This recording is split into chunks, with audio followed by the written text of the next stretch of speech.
welcome to the Progression Health Podcast. This is episode number 43. So this is part 2 with researcher PAK. PAK, would you like to introduce yourself? Hello, everyone. Thank you for having me on. I appreciate it. Second time, blessing, aka being blessed by being allowed on your podcast. I'm PAK. I did my PhD in sports science and more specifically in what's the least one needs to do for strength here in the UK at the University of Solent under Dr. James Still and Dr. James Fisher. I am coach for strongerbyscience.com, working with individuals who want to increase their muscle mass, improve their body composition, and increase their strength, as well as competitive physique and strength sport athletes, and people from all sorts of professional and sporting backgrounds. I do research in sports science, more specifically in strength, hypertrophy, and everything related to lifting. As a hobby, I'm not a professional, as like I don't get paid for my research, but I am a researcher, and that's the unfortunate reality of research in niche areas like the ones we like, but I really enjoy doing it. And I also occasionally at the university here. I've taught at a couple of universities here in the UK. But yeah, my world is sports science, strength, getting bigger, getting stronger, and just helping people be fit, strong, and muscular. Yeah, and you're in very good company with all those names you gave and the companies you work with. So you have a lot of experience, and I feel like you're a very good example of like a fitness, I don't want to say fitness enthusiast, but a fitness expert who's also an enthusiast in terms of like passionate about, enthusiast is the wrong word, but very passionate about promoting fitness, you know? Yeah, I am a fitness enthusiast and a strength enthusiast. I mean, as you can tell in the background in my office, there's like, I'm not sure if you can see that, like there's like 4 barbells, 400 kilos, 800 pounds of plates. And at the end of the day, like that's why I mentioned the research that I do is not like I don't work at the university as a researcher. I like to do research because I love learning more about lifting. Obviously, I'm not producing as much research as a researcher who works full time, but like we've a few papers coming out now, one on deloads. I'm doing a systematic review on the minimum dose for hypertrophy. Loads has published a systematic review on range of motion. I had the honor and the chance to help there too. And there's a few projects that are coming out all around the areas that we as lifters and as fitness practitioners enjoy. Yeah, because that's great, because yeah, when you go down the rabbit hole of like different questions, you can start asking yourself about training and how to optimize it. Like it goes on and on and on. So to get more clarity on how to train effectively is so important, because it can be demotivating to like not have an answer for like how to approach training, you know, like especially for somebody who's not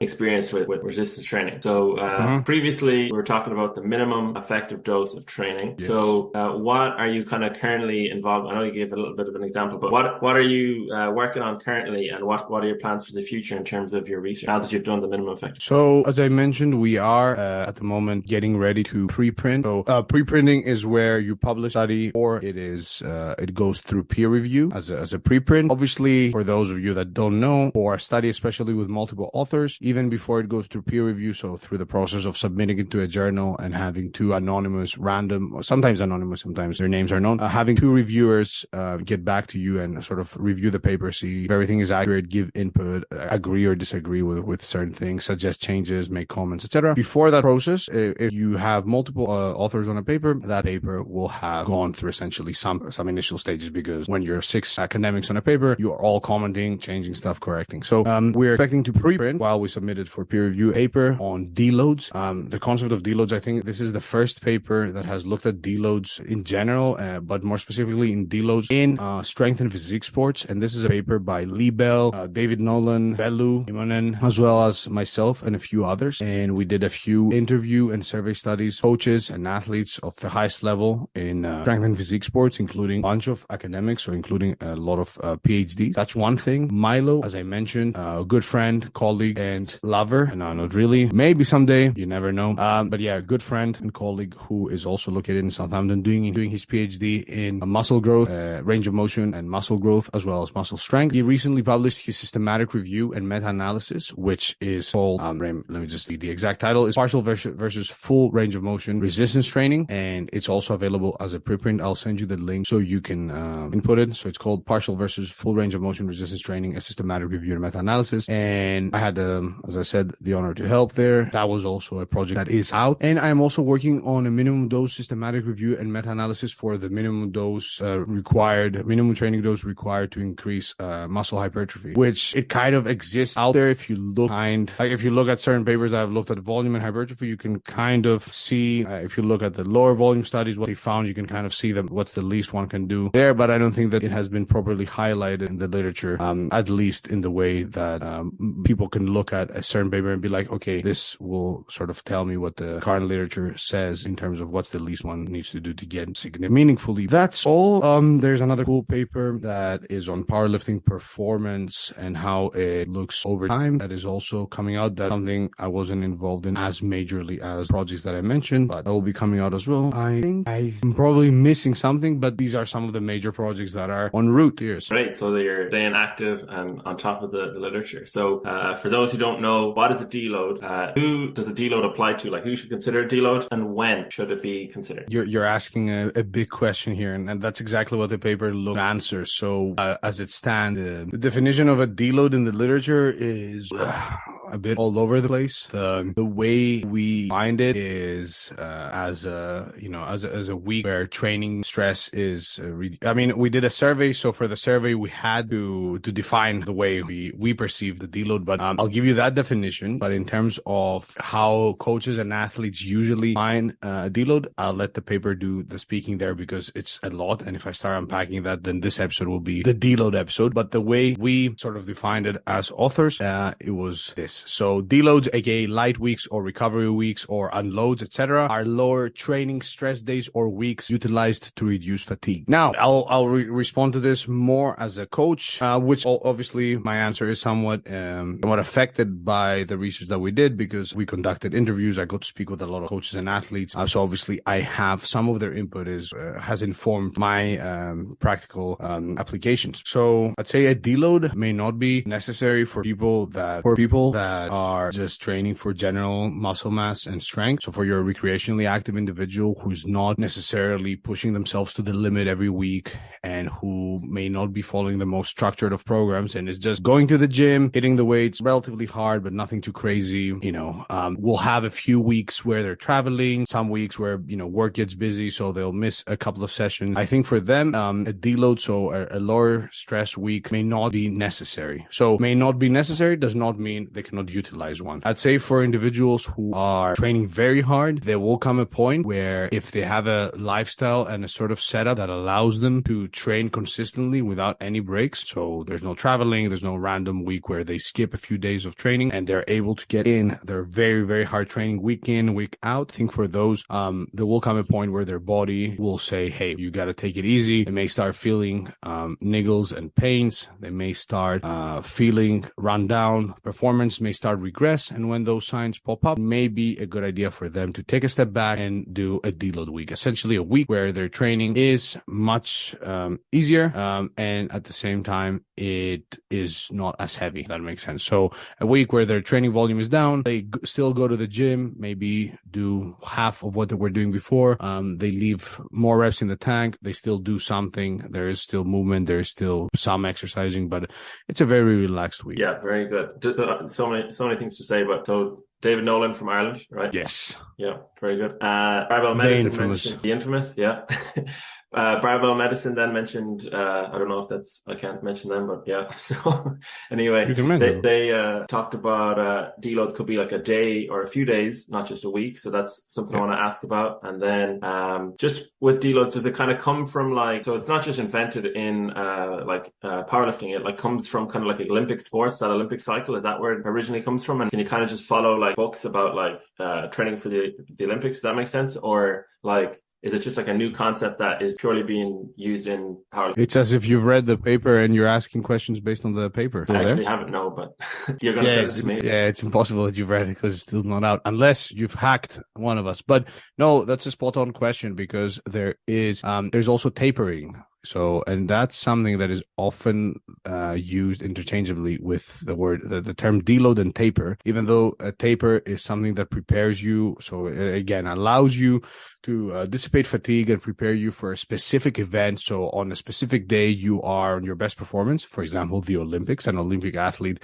a weightlifter, for example, is not going to be maxing out the day before or doing a ton of volume the day before their competition day. I'm not sure. They may be maxing out, but I assume that they will have a plan that allows them to recover, but also maintain their training performance. So on a specific day, they can exhibit, they can express their best athletic ability, the best performance or whatever, versus a deload where a deload does not necessarily care about peaking you for a specific day or keeping your performance at its all-time peak. So deload's purpose is, again, this is me speaking as a coach mostly, there's much more to unpack there. We've done that on the paper, but for somebody training for hypertrophy or strength, the deload aims to not detrain them. So obviously it's not going to be a week or a few days. I mean, it may be a few days of no training at all if there's a psychological preference by the athlete, because that's also something we need to take into consideration as coaches. But the purpose of the deload is to get your athlete ready for another few weeks of hard training. If they come back after the deload and they feel good, ready to train, even if their performance has slightly dipped because they haven't trained as hard, or maybe they rested a bit too much, that is not the end of the world, as long as they're feeling recovered, eager to train, and they can start pushing training, even if their estimated 1RM has slightly dipped. But a taper would not be considered successful if the athlete performed the taper and then saw their performance regress on the specific day that they used the taper. But yeah, tapering and deloads, and there's there are a lot of studies. There are a few studies, namely by Hayden Pritchard from New Zealand and Kyle Travis from the US on tapering. I think both of them did their PhDs on tapering in strength sport, and both of them really cool guys. Shout out. But yeah, there is studies on tapering for strongmen and powerlifters out there, and I think for Olympic weightlifters too. There are practices, survey, interview studies, some intervention studies as well, and a systematic review and meta-analysis or two. For deload, there's not much, if anything. Like the concept of deloads. Some studies that have used unloading weeks, sure, but deloads, especially in the context of a person that wants to maximize hypertrophy and or strength, or is a powerlifter and wants to know more about deloads, there's not much out there at the moment. But it's a very common practice among coaches, especially in the world of evidence-based bodybuilding and powerlifting. And that is evident by, if you go on YouTube and write deload, you'll see there's a video by Jeff Nippert, for example, 6 months ago, more than 500,000 views on deloads, from Picture Fit, 520,000 views 5 years ago, named Why You Should Be Deloading and How to Do It. Plenty of videos, from Ransom's Periodization, from John Meadows, RIP. Right. Like it's a very, very common practice. And when I saw that there's literally nothing on deloads, I was shocked. I was surprised. And we thought, what better than having a study where we speak to some of the best coaches and athletes from both strength and physique sports, sort of lay the foundation for more research to come out. And yeah, I'm super stoked. I hope in a couple of weeks we'll be able to share the preprint of this paper. It's been a long time coming. And shout out to all the guys, the whole team, the whole squad, the whole gang. So it's kind of like the practice or the art or just the training is like sort of ahead of the research, because obviously the research takes time to be done. So for sure, that's cool to see that on YouTube, that it's like your study is coming out, or it's not even fully out yet, but there's a video from 5 years ago. So 5 years ago with more than 500,000 views. And it's something that as a coach and as a training enthusiast, I've always regarded as common knowledge rather than common belief. Shout out James Steele as well. Yeah, so that's great that there's going to be like a sort of a somewhat like formalized protocol for how to deload. So I think kind of just playing like devil's advocate, like someone's listening, they're like, I'm training away, making progress, I don't need to do a deload. Why would someone need to do a deload? And then if someone is training for like the long term, are they like more likely to do a couple of deloads than they would be to do like a couple of competitions? Like, so, and this goes for any sport, could be bodybuilding, powerlifting, Olympic lifting, anything. I would say that you're more likely to do, like in a year, you're more likely to do multiple deloads. You're going to do more deloads in a year than you will do competitions. That's just like a fact. I would feel like, just purely based on my own experience. So yeah, why should people do deloads, and should you be doing more deloads than competitions? I mean, I wouldn't say anybody must do a deload if they don't feel super fatigued and they are still, if performance is progressing and there's no injuries or anything, or fatigue, or extreme fatigue to the point where it's impacting your daily life, because a lot of people that are listening, or the majority of people that are listening, I assume they are recreationally active individuals and not professional powerlifters, because they're like or bodybuilders. So they don't necessarily need to deload. If it's a good idea to do so if you're training very hard, just so you reset and potentially avoid injury. We don't know if deloading helps with injuries. It may not as well. So everything that we're kind of saying is observational, but I know from my own experience, coach and as a lifter, that if you're training very hard and you are trying to maximize muscle growth and potentially simultaneously training for strength on some lift, and you're training multiple times per week and your volume is relatively high, eventually you will have, even if you're in a surplus, even if you're on PEDs, eventually if you are pushing your body to its limits, at some point there will be fatigue will be so high that you will need to take a step back. And fatigue is not a complete enemy, but you still need to manage it. Now, the question about deloads and competitions is a relatively complex one, because I don't think that people should necessarily compete, but if they compete in a sport, depends on who you're talking to, who you're talking about, because I know people that compete multiple times per year and others that compete once and have the one big meet. But observationally speaking, usually deloads will happen a bit more frequently than competitions for most of the powerlifters that I work with. So everybody will need to deload every, depending on their size, from 4 to 8 weeks, but they won't be competing every 4 to 8 weeks. Good, cool. Yeah. Just a question I'm thinking of, because we spoke a few months ago, is what is something that you've changed your mind on since then? So I know obviously you've got the paper coming out on the deload, so maybe it's the deload. But over the last couple of months, what's something you've kind of, reconsidered, learned? Couple of months. I think we spoke it was much more than a couple of months. This is time passing, and let me tell you, actually. So the last time we spoke, I think was, elevator music. So it was episode. So this was, you said 43. This is 43. Yeah, I can cut this out after anyway, so it's all good. That's fine. I was doing elevator music now, because I've developed the skill of being able to sort of stall and buy myself time by speaking a bit more. But yeah, we spoke in October 2021. So we're talking a year since we last. I was on episode 8. Yeah. Crazy. Even the logo has changed. Yeah. That's nice. The new logo is quite nice. What have I changed my mind on? So Milo's systematic review and meta-analysis, and a lot of the chats with Milo have not necessarily changed how I approach training, but the evidence that is coming out on training at longer muscle lengths being potentially quite hypertrophic has had me spend a bit more time tweaking my exercise technique and my exercise selection to bias training at longer muscle lengths. From the deload study, it didn't really change it sort of reaffirmed some of the stuff that I was doing, and it was cool to speak with a lot of people and see that being reactive in terms of programming deloads is what most of those coaches, with some exceptions, were going for. That's how I've always done it. I would not say, hey, I wouldn't tell a certain athlete, okay, we're going to deload every 5th week, no matter how you're. I had a couple of athletes that were older and much strong and super strong that we did have specific sort of, okay, we're going to train hard for 3 weeks, deload the 4th week. And that's what we did. And that worked well. But I have always been very reactive in terms of my training planning. And yeah, that was good to sort of get reaffirmed. Didn't really change my approach. Anything else that I've changed my mind on or kind of adjusted since last year? I don't think there's anything else besides spending more time on longer muscle lengths and training arms a bit more. Yeah, I guess that's that. You can never train enough arms. No, you can't. But I could actually. When I was younger, there was a period of time where I was doing solely squats. Well, not solely, but I have done only squats for a couple of weeks in my life. I was a huge squat enthusiast, and I used to be one of those guys where if the workout didn't have a lower body movement, it didn't make sense to do. And now it's kind of the opposite, and I've been training arms. Oh, and the one thing that I've changed my mind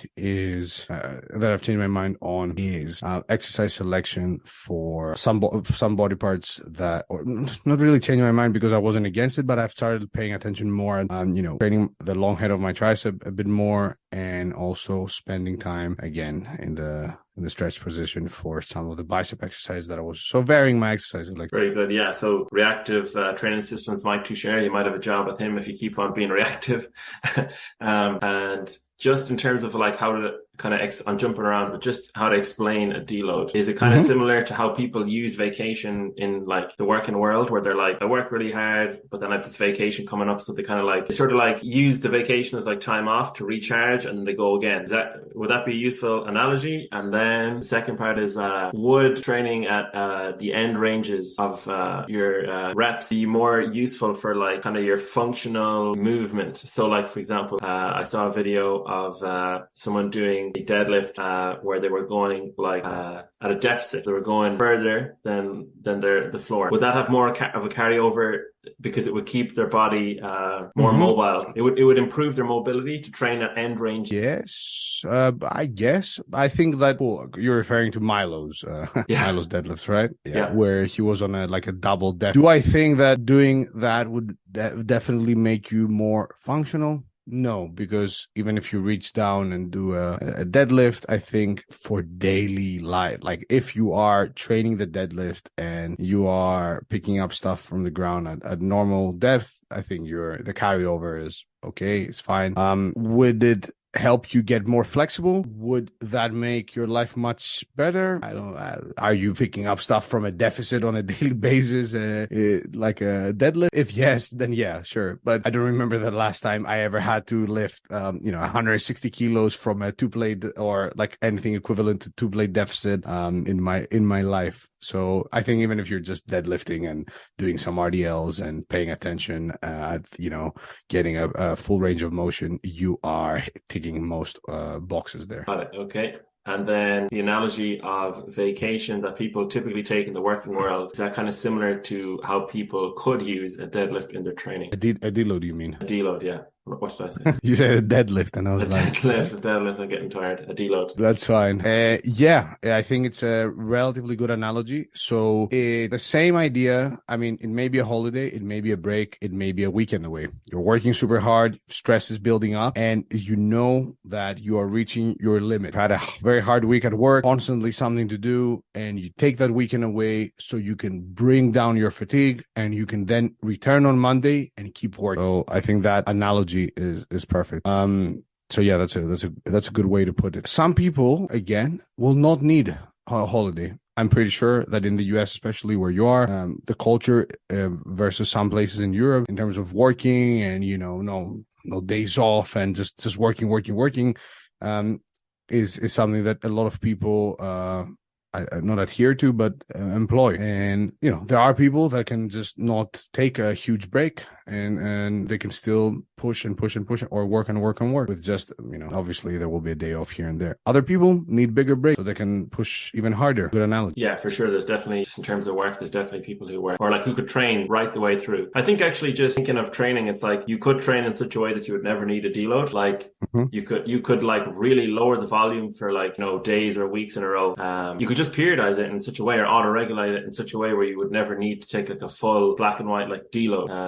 Do you think that'd be possible? Like I know it's it might require maybe more planning on the kind of upfront to facilitate that, but sounds plausible in theory. Of course, there's no science to like back that up yet. Yeah, I think again, but does it make sense to plan for something like that? Like, why would you? It's a very good question, and the reason I'm answering it like that is because think that, and again, I'm not directly replying to you. I'm directly replying to the person who would be like, oh yeah, could I plan it so I don't have to deload? Yes, in theory, if you sat and carefully planned your training so that you're managing fatigue to the point where, but then maybe you're missing out on not pushing yourself hard enough. And if you're looking at maximizing muscle and or strength, you may need to do that. And is it really that bad if you take a week where you take a step back and deload. Anecdotally speaking, some of the best in the world have incorporated and still incorporate, or all of them incorporate some form of deloading, either reactive, planned, or even not calling it a deload, because they'll take that week where they're traveling because they are, a famous lifter, and they end up not training as hard, and they're working on their clothing brand or their whatever, and they end up not training as hard the one week, and then the next week they are much fresh. But if you're average Joe who wants to build some muscle and some strength and look good, and you are not feeling extremely fatigued, you need to overthink it and say, okay, should I plan a deload? Should I? If you are, take a relaxed week of training or a complete week off is not going to do anything in terms of is not going to set you back. If you're a competitive athlete and a bodybuilder, maybe it's best to do some training in that week and not come back and be insanely sore, or find yourself sort of rusty when you come back, especially if there's a skill element to whatever you're doing. But for the average Joe, a relaxed week or two. Yeah, absolutely. I think if you're a competitor, you want to try and maximize performance, so you would want to consider a formal deload. But then for the recreational, like Joe or Mary or whoever, I think it's almost like in a year, between like going on vacation, between like weekends, between holidays, like, Christmas, for example, you'll naturally have lower training volumes anyway, that you don't need to worry about a deload. You have a free minimum dose strength template. Will you talk a little bit about that? Because I for sure really like the template from your paper, and I found it very useful. Yeah, so if you head to minimumdosetraining.com, for those of you listening, which I am doing so at the moment, you can find a mini article, well, not even an article, a page with a free template that essentially has minimum dose sort of mini blocks at the bottom that one can use if they wish to do so for strength, squat, bench, deadlift strength, but also general strength and hypertrophy. So if you're somebody who trains the power lifts, the squat, the bench, and the deadlift, there's 3 options. One is the ultra, and everything is on the sheet. So the first option is the squat, bench, deadlift singles only. So this is aimed at the true minimum dose fanatics who care almost exclusively about 1 repetition maximum strength and want to literally do as little training as possible, and only in the form of singles. You should expect some strength increases in about 6 weeks, because that's how long all of the templates are, but they may not be as meaningful as they could be if you followed the other. The other template is the same template as before, plus a few back off sets and a few optional accessory exercises. You should expect to see relatively meaningful increases in strength in 6 weeks. And it's for those that want to play around with minimum dose training, but do not want to do as little as humanly possible.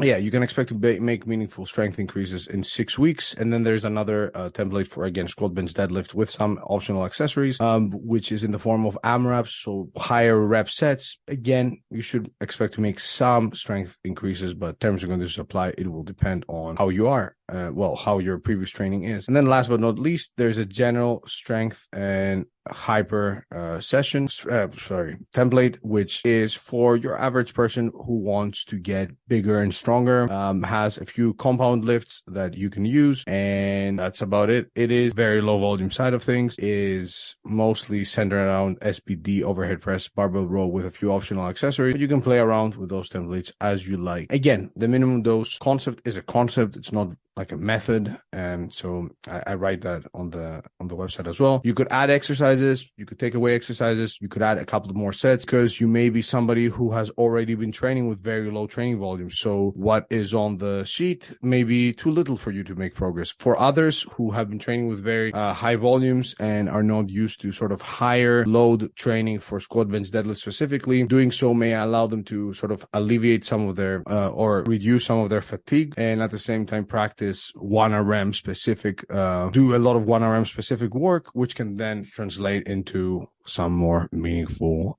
strength increases. But yeah, you can find that, again, minimum dose training. Brilliant. Yeah, I'll attach that in the show notes. And I think even though I train regularly, I'm kind of lazy at the same time, which it kind of sounds like it doesn't make sense. It's like, oh yeah, I train like every week of the year, we'll say, for example, but like I'll try and do as little as possible in the gym. So then when you came along with this research, I was like, perfect, this is just what I want. So I'm trying to run, and I'm trying to do purely what I enjoy. Isn't optimal for gains, but it's like if it keeps me fit and healthy and active, it's great. So basically, I'm thinking if there's a really like sort of hardcore version of it, and I don't mean hardcore like intensity, but like very bare bones version, you said it's just the lower rep training. How would that look over like 6 weeks? Like what is that plan? So the plan is extremely simple. It's literally the same thing week in, week out, because it's auto-regulated. So you're instructed to hit a single. So let's take my favorite protocol, which would be the singles and back offs. So on Monday or day one, session one, you'd hit back squat and you do a single at RP 9 to 9.5, and then 80% of that single. So let's say you'd start warming up and add weight. At some point, you'd reach RP 9 to 9.5 for the squat. Great. Let's say you hit 100 pounds, kilos, whatever's, and then you take 80% of that. So 80 kilos, pounds, whatever, and you do 2 sets of 3 with that. Then the next day, and the training log will calculate your E1RM as well. Pretty cool. Then the next day, the next exercise would be bench. Again, single, RPE 9 to 9.5. So obviously that will change from week to week based on your performance and from session to session. And that's the beauty of auto regulation. And then you take 90% of that single, do 1 rep, and then take the 80% of the top single and do 2 sets of 3. And then there's the option of you doing another 2 accessory exercises at 6 to 12 reps at RP 9 to 10. So like a single set for each exercise going to failure. And that's the motto for each session from week to week. The auto regulation allows you to select a way that is appropriate for that day without me needing to tell you, hey, add this much. But at the same time, the accessory exercises, because there are, again, 6 to 12 reps at RP 9 to 10, it's a similar concept. So let's say you want to do a bit more back work and you choose lat pull down and you select 50 kilos and you hit 6 to 12 reps. So you hit 10 reps the first week at RP 10. So you go to failure. The next week, you can take the same weight, hit 11 reps, and that accounts for your progression. But keep in mind, training with very low volumes of training is recommended for periods where limited time is available, limited recovery resources are available, so you're not sleeping as well, and maybe stress is very high, and also for periods where motivation may be low. You're there, you're busy, you have other priorities, work, more, family, schmamily, and you're like, cool, I am a lifter in my core and I am a coach and I don't want to let myself go, but I don't really care at this moment for lifting weights. And that's totally human and we all go through it. So for those people, doing something or even a single set a few times per week, failure or a few heavy reps per week will at least help you make some progress, but for sure maintain muscle mass and maintain strength. Very good. So in this minimum dose, the bare bones one, or what is the name of the program I'm referring to? What did you call that? It's called For Free Minimum Dose Training Template, minimum dose trademark. There's no specific name. Maybe I should give it a name, but it's a very, very simple template for people to just, play around with. I didn't want it to be perceived as the minimum dose program because it's literally a few training recommendations. And I just wanted to put it out there so people can access it and be like, oh, okay, cool. This is what it looks like. Instead of looking at the protocols that we employed for the studies that were maybe a bit too unorthodox for some people that don't care about SBD strength. Got it. Yeah. You didn't want to make too big of a deal out of it. So in the simplest program, how many reps for squats, for example, would somebody do in a week? Just to give an idea what the minimum is, the most minimum. I'll refer to the studies rather than the template that we made. The least in the studies from the PhD that people did for the squat in terms of working reps, it was 2 reps per week, 2 heavy reps, but that's excluding warm-ups. So you could add those potentially, but two heavy reps. So those reps were near max. So they weren't easy reps and there were reps that require some sort of, okay, let's go. We're doing an RPE 9 to 9.5 single. So near maximum repetitions. And the least they did in the studies was 2 reps per week. Those groups so the way we approached the statistics was not your typical way. So we didn't run inferential statistics. We rather said, okay, what is the chance that this group makes gains that are considered meaningful by coaches and athletes that we asked? So for the squat specifically, the group that did the 2 reps per week, they saw an average, let's say, an average increase of like 5 kilos after 6 weeks. And there was a 15% chance for them to make strength gains that were regarded as, that exceeded what coaches and athletes regarded as meaningful. And there was a 23% chance for them to make strength gains that were within what athletes and coaches regarded as meaningful. So yeah, that was cool. Shout out James Steele for this awesome idea for the data analysis. Every time I look at it, I am like, that's a really cool looking graph and a cool way to look at it. I'm shouting out James, so this is not me kissing my own ass here, just for the disclaimer. But he has generated some really cool figures. He made some gains. Was it the best? No, definitely not. I mean, as you heard, the numbers were 15% chance to get more, 23% chance to be within. So plenty of chance. There was more chance for somebody doing 2 reps of squatting per week to potentially not make meaningful gains, but it's 2 reps per week. Like, can't go wrong with 2 reps per week in terms of, if you're feeling absolutely trash, you can't be asked to train. Just go do a heavy single a couple of times per week for the squat, and worst case scenario, you'll maintain your strength. Absolutely. Yeah. I see a lot of appeal in it. I'm like, I'm young and I'm thinking like when I'm older, when I have more responsibility, it's going to be a lot harder to like justify like 90 minutes or 2 hours of training multiple times a week. So I'm like, I see this as like a very useful template for like the rest of my life. And also now that I'm trying to run, I'm trying to maximize what I do in my training, but also minimize the fatigue as much as possible, which is like, I'm trying to do 2 options. That's a good point as well. A good example of those training when there's something else happening. So you're running and you have other things going on, but you could, you don't necessarily need to do the 1 rep. You could do 1 heavy set of squats and then do a couple of sets on leg press until failure and still. Yeah, that's a good idea actually. And I'm wondering, so even though the study,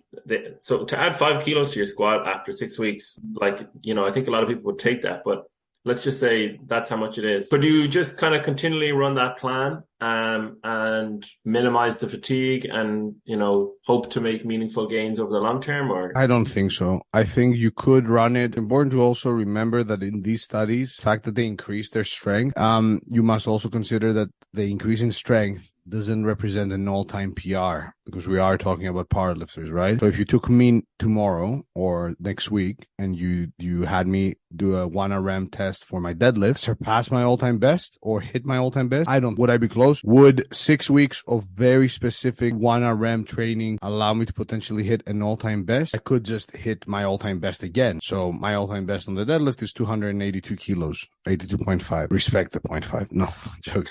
But like, let's say I do a deadlift 1RM next week, I hit 275, which is not unrealistic. And that would be a very, very solid way to hit randomly without any sort of peaking and blah, blah, blah, blah, blah. And then after 6 weeks of training and doing singles and back off sets and no other, like, cause currently I'm also doing other exercises for my hamstring. My lower back is involved in other exercises. My upper back is also, and in general, I am carrying a lot of fatigue, walking a lot, et cetera, et cetera. So let's say 6 weeks of very specific 1RM training, very low fatigue because I'm not doing a lot of other stuff. And then I retest my deadlift, 285. I do hit an all-time PR. Now, the all-time PR, the actual PR is 2.5 kilos. On paper, it would look as if I increased my deadlift by, what did I say, 275, as if I increased my deadlift by, so that would look much different on paper. And I think that was the case with some of the people in the studies as well, because I knew some of them personally. I knew some did hit all-time PRs and did great.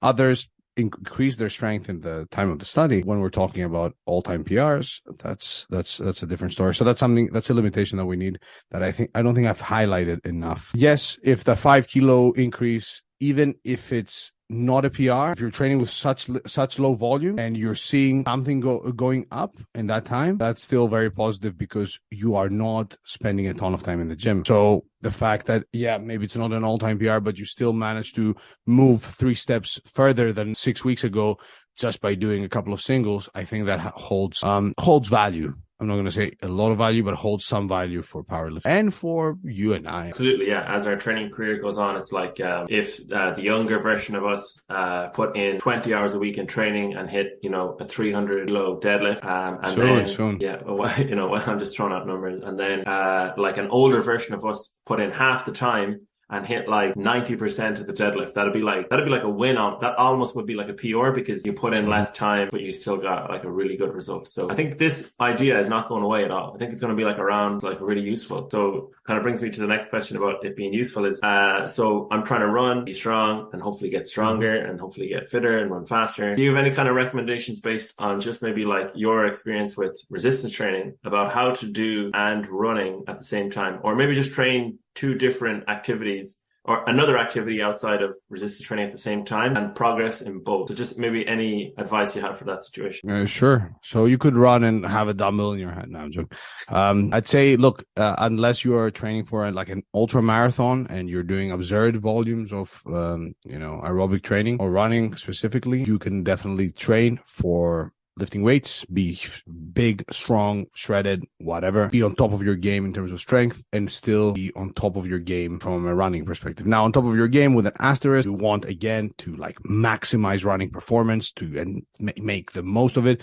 The lifting weights will have to take a hit. That doesn't mean you don't need to train. It doesn't mean that you will lose muscle mass, or necessarily lose a ton of muscle or any meaningful amount of muscle mass. But yeah, if you're training for a huge event and you have to really put in the hours for running, obviously you can't be putting in the hours for lifting as well. But for you, I assume that you want to run, hit maybe some 5K or 10K goals, be fit, hit some PRs, and so on and so forth. I think that as long as you separate those two sessions by a good amount of hours, maybe ideally do them on separate days, make sure that you're not losing a bunch of weight and you are lifting at least a couple of times per week with a high intensity of effort, hitting each muscle group with at least 5 hard sets per week, you're going to be more than good. Now, if you want to grow and run at the same time, you can definitely do both at the same time.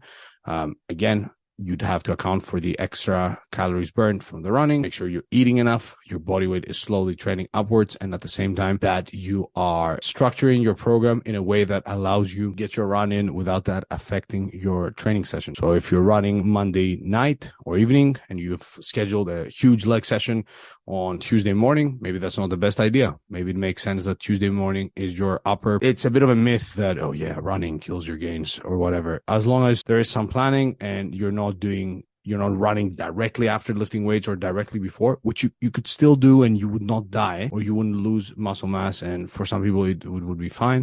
But as long as you're separating the two and still doing everything else that you would as if you were just lifting. So eating plenty of protein, lifting with intensity, sleeping and managing stress. There's no reason why you cannot do both. Now, if you want to dedicate more time to running and handle higher volume, it may make sense to bring down the volume on the lifting side of things, maybe a bit more on the lower body stuff. Still train hard just to make sure that you are making progress, but you could go slightly more minimum dose-ish without, I'm not saying, doing 2 reps or 2 sets per week, but you could go down to the sort of 8 hard sets per muscle group per week, which based on some data would still be close to the lower end of what's optimal for hypertrophy. To your point, I actually see some like triathletes who are like in pretty good shape. Like they're not jacked like bodybuilders, but they're certainly not like, they don't look like, a marathon runner, like that slender frame. So you can definitely hold on to muscle and do a lot of cardiovascular training as well at the same time. Mm-hmm. Another question I'm just thinking of that you posted about is just for like novices or beginners. I think it's much more applicable is that if the basics are covered, don't lose your mind over details. And basically this is because I find a lot of like novices or beginners will ask questions over details, and it's kind of, I don't know, I'm not sure what it is. It's like, it's almost like a beginner syndrome where they focus on like the complete wrong things. They make all the beginner mistakes, like they focus on supplements, for example, or they focus on like drop sets, or they focus on,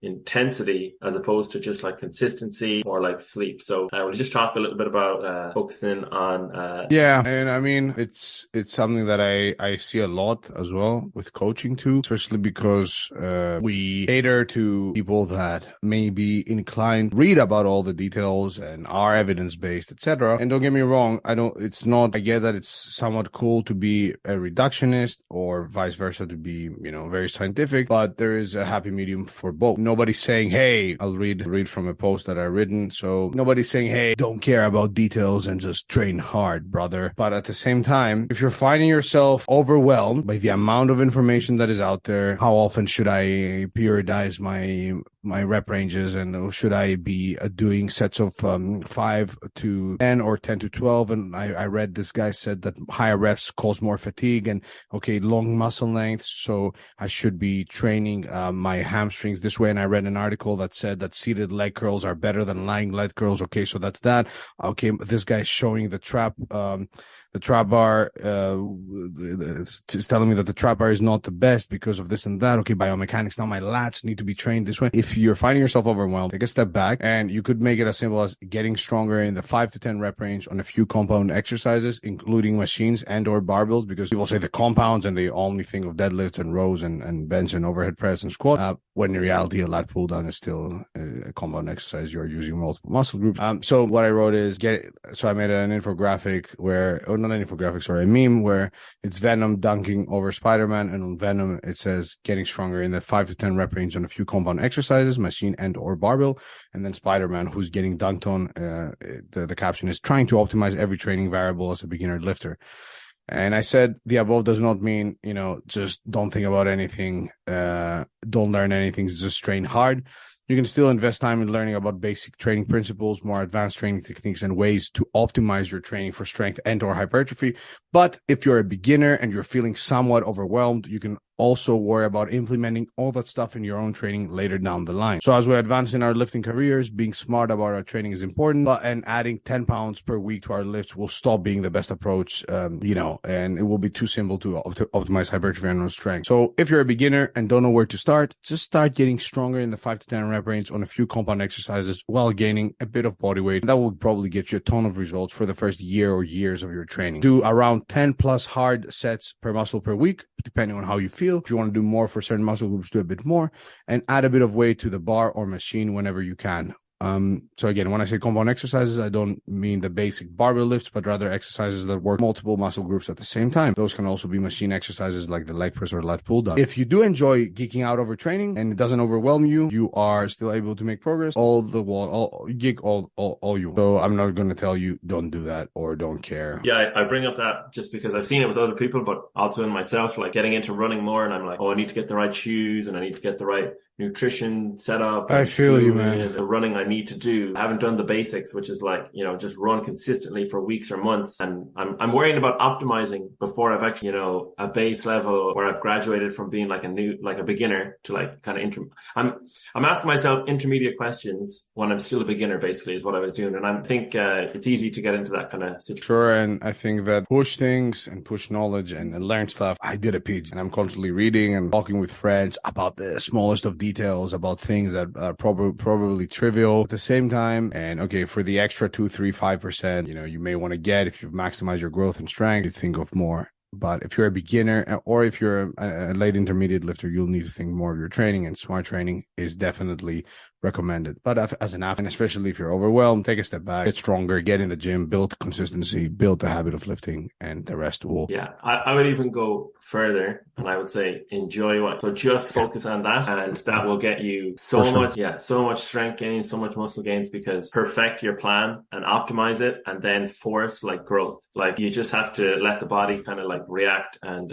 respond to the stress you place on it. And if you enjoy, this will sound kind of odd, but if you enjoy stress in your body, if you find out a way that you enjoy stress in your body through exercise, like a certain type of exercise, whether it's long or short running, or if it's lifting heavy or powerlifting or bodybuilding, figure out the one you enjoy, and then your body will respond. But like you can't try and force it the other way around, and you'll be in like a world of hurt. Like you'll be trying to train like an advanced athlete, and you're like beginner, and it will get very messy indeed. Pak, thank you very, very much for your time and your wisdom and your knowledge. Thank you, man. I really enjoyed this, and I hope again soon and beyond soon. I mean, obviously no pressure, so that sounded weird. I really enjoyed our time. The pressure's on you. Come out with another study, and then we have the content. The content's there then. That's true. That's true. Thanks very much. Is there any kind of final message, anything you want to plug that we haven't gone over yet, or that's coming up for you? Everything, you can find everything on my Instagram account and bio links at Dr. because that was the only thing available. So Dr_PAK. I'll send you the link so you can put it in the description. If anybody has any questions about anything related to our research, feel free to reach out. I'll more than happy to help out. Very good. And I'm looking at the free template right now. It's really good. Yeah, it's really good. So if anyone wants free template, get strong. I'll